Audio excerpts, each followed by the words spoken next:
Apa yang terjadi di hari Senin itu ketika Anda sudah datang dan duduk hampir 2 jam bersama Rano Karno? Saya berbincang dengan Bang Rano Karno di sini dan dia bercerita berbincang 2 jam dengan Anda di hari Senin itu. Apa yang terjadi pada hari itu? Kalau yang terjadi pada saya bisa memberikan informasi yang saya saksikan dan saya alami. Yang saya saksikan saya alami, saya bersama dengan Pak Rano Karno. Kemudian kita di sana ngobrol, diskusi terbuka.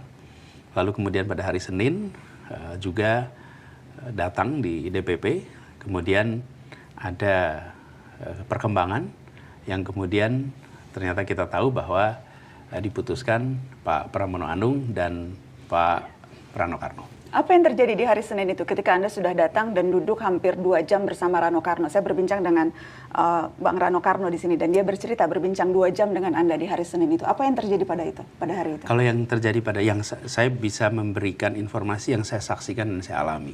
Yang saya saksikan saya alami, saya bersama dengan Pak Rano Karno. Kemudian kita di sana ngobrol, diskusi, lalu sampai ada pesan datang kepada saya dan menyampaikan, Pak Anies ini ada perkembangan. Dan perkembangan baru menyangkut beberapa case-case, jadi kita tunggu dulu sampai case-case yang sedang dimunculkan waktu itu bisa dikendalikan. Case-case apa tuh maksudnya? Kelihatannya case-case hukum ya. Yang diajukan, maksudnya ketika Anda bilang case-case diajukan, itu diajukan ke? Saya barangkali tidak usah cerita detailnya, tapi ada case-case yang membuat ini harus dikelola dulu dan sesudah itu baru nanti saya dikabarin. Sementara Anda datang hari Senin itu dengan tujuan apa, Mas Anies?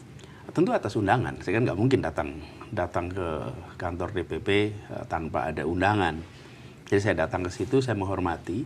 Tapi juga saya ingin tegaskan bahwa undangan itu spesifik untuk apa? Karena kan kita tahu pada saat itu agendanya adalah pendeklarasian kader-kader PDIP yang diusung menjadi calon kepala daerah. Apakah itu bagian dari undangan yang ditujukan ke Anda? Ya.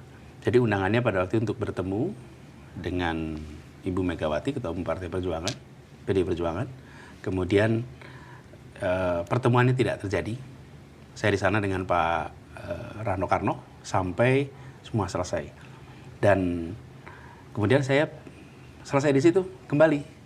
Jadi proses pengumuman saya tidak ikut. Dalam proses pengumuman itu saya pulang dan nanti akan dikabari lagi, begitu. Anda tidak sempat bertemu Bu Mega? Tidak.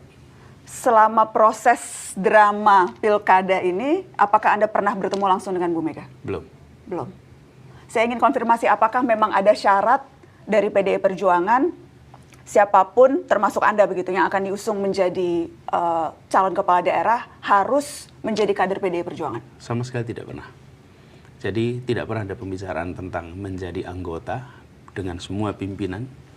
Bahkan Pak Deddy Sitorus pun menyampaikan di dalam pernyataan terbuka bahwa tidak pernah ada permintaan atau tawaran untuk menjadi kader PDI Perjuangan. Anda menanyakan itu tidak ke ya, itu Anda bertanya? Saya bertanya. Dan dijawab?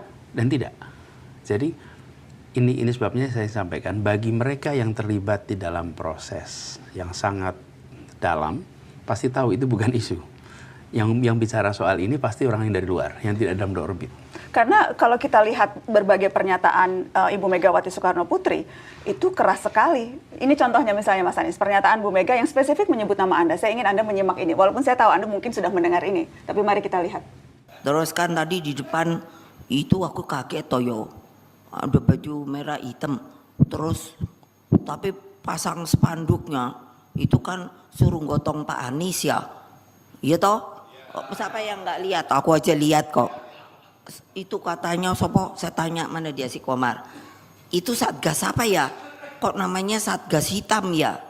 Terus katanya Pak Komar, oh satgasnya itu memang ini apa mau dukung Pak Anies itu Bu. Oh gitu. Aku bilang enak aja ya, ngapain gue suruh dukung Pak Anies? Dia bener nih, kalau mau PDI, kalau mau PDI jangan kayak gitu dong ya. Ya tinggal mau nggak nurut ya. Lihat dong. Dia tepuk tangannya kan ibu-ibu aja nggak tepuk tangan. Hehehe. Bagaimana Mas Anies? Gini, jadi Saya cerita sedikit ya proses dengan teman-teman di PDI Perjuangan. Bulan Mei yang lalu, Ketua DPD PDI Perjuangan itu menyampaikan keputusan dari DPD DKI Jakarta untuk mengusung Anies Baswedan. Jadi keputusan itu bukan saya diajak bicara, bahkan saya sampaikan pada Pak Aming rasa hormat. Kenapa? Karena ketika beliau jumpa saya itu bukan mengajak Pak Anies, saya ingin ngobrol ya, gimana kalau saya mengusulkan Pak Anies? Enggak. Dia menyampaikan, Pak Anies, kami sudah memutuskan. Dan keputusan kami adalah Pak Anies sebagai calon dari PDI Perjuangan. Saya bilang, wah ini sesuatu yang saya tidak pernah bayangkan. Sudah, dan kita sepakati semuanya. Kami usulkan kepada DPP. Informasi aja dari beliau kepada saya. Jadi ketika ada pembicaraan dengan teman-teman di DPP PDI Perjuangan, itu bukan kemudian saya dan DPP ngobrol. Ini karena ada keputusan dari DPD PDI Perjuangan Jakarta. Jadi bukan kemudian ada sekelompok orang ngusulin dari luar. Bukan, ini adalah proses internal yang sudah terjadi. Tapi Mas Anies kan sudah jadi rahasia umum, apapun keputusan strategis di PDI Perjuangan itu yang memutuskan dia merupakan hak prerogatif Ibu Megawati Soekarno Putri. Dan kalau kita lihat berbagai pernyataan-pernyataan terbuka Megawati soal calon kepala daerah, kan bukan hanya tentang Mas Anies. Ketika ia mengumumkan kader yang diusung di Banten, Bu Airin yang juga sebetulnya kader Golkar, nadanya pun hampir sama. Harus kesan yang didapat adalah siapapun yang diusung oleh partai ini itu harus kader. Jadi ya kalau kemudian sekarang Anda tidak diusung, ya apakah memang ya dengan mudah orang bisa melihat ya karena Bu Meganya tidak mau Anies Baswedan karena tidak punya KTA, Mas Anies? Saya tidak tahu apa yang sesungguhnya menjadi sebab, ya. Tapi apapun keputusannya saya hormati. Saya tidak mau berspekulasi. Saya hanya bisa menyampaikan apa yang saya rasakan, apa yang saya alami. Dan yang saya alami tidak pernah ada percakapan itu. Tidak pernah ada pertanyaan, Pak Anies Anda bersedia jadi kader atau tidak. Tanyakan sama Pak Ahmad Basarah, tidak pernah. Tanyakan pada Pak Said Abdullah yang kemudian menjadi utusan, tidak ada. Sama sekali. Jadi bagi kita yang ada dalam proses ini, kita tahu persis itu tidak pernah menjadi pertanyaan. Ya, kalau itu ada, maka lain cerita. Jadi sampai di sini saya ingin jawab. Saya akan jawab berdasarkan apa yang saya alami. Dan kemudian juga dikonfirmasi oleh beberapa orang yang menyampaikan bahwa tidak pernah. Bahkan menyebutnya tidak pas. Gitu. Kalau kemudian dikaderkan dua-duanya. Tapi satu dari luar, satu dari kader. Tapi itu keputusan di Ibu Megawati tentang keputusan itu. Jadi saya hormati keputusannya. Tapi saya perlu tegaskan bahwa tidak pernah ada percakapan itu. Jadi saya juga nggak bisa mengarang gitu, seakan-akan ada percakapan, nggak ada itu. Dan yang terjadi di Jawa Barat apakah kurang lebih sama dari yang apa yang Anda alami? Karena tentunya kan selalu ada dua sisi dari sebuah peristiwa. Oh, nah, kalau gini, yang di Jawa Barat seperti apa, Mas Anies? Nggak ada Jawa Barat. Jadi Jakarta itu kita bahas serius, selesai. Udah selesai. Jadi tidak ada, dan kita tetap ngobrol. Bahkan sampai dengan sekarang juga kita tetap berkomunikasi. Kemudian pada hari Rabu saya dihubungi apakah bersedia bila dicalonkan di Jawa Barat. Dan pada saat itu saya sampaikan rasanya tidak. Kenapa rasanya tidak? Ya, saya ini dicalonkan di Jakarta itu kan karena memang ada aspirasi dari warga Jakarta yang diungkapkan oleh 4 DPW partai. Jawa Barat kan tidak ada itu. Jadi saya jawab tidak. Nah, hari Kamis. Sorry, ini siapa Mas Anies yang kemudian meminta Anda?